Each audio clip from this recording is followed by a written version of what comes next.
ও দাদা শুনছেন? ও দাদা শুনছেন? রে শালা আকাটার লগে নামাজ পড়তে যাবো, দেখা হয়ে গেল গা। ওই কিছু ক ও দাদা পাশাপাশি আমাদের থেকে তো মালমূল নিতে পারেন। আচ্ছা শালা আইছে এতে মাল নেবো। বাঙালিরা এখন ইন্ডিয়ার পণ্য খায় না। সব সব সব তোগুলো কোনো কথা নেই। দাদা তাহলে তাহলে আমাদের তো পাশাপাশি দাদা আঙ্গারে দুটা ইলিশ মাছ দিয়েন। জিনিসটা তোমার ভুয়াতে দিয়ে দিব, ঠিক আছে? তুমি কথা কথা পালন লাগে, জিনিস শিখাইতেছো শালা। সব যা। দাদা আপনাকে তো তো অনেক কিছু লাগে, আমাদের থেকে কিছু নেন দাদা। না, ইন্ডিয়ার পণ্য আমরা খাই না। যা। আপনারা তো পাকিস্তান থেকে নিতেছেন দাদা। তো কাটাইছো আগে কাটাইয়া তারপর তো তুমি জিনিসপত্র নিবো না।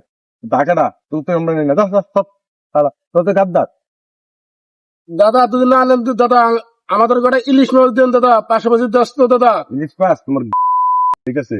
এই যে এরকম ফাঁকা দেয়া এরকম সরকারটা কেটে রাখছো, কিছু বাংলাদেশ চুরি করবার জন্য। হম যা সব তারা নামাজ দিতে চোখগুলো দেওয়া হলো।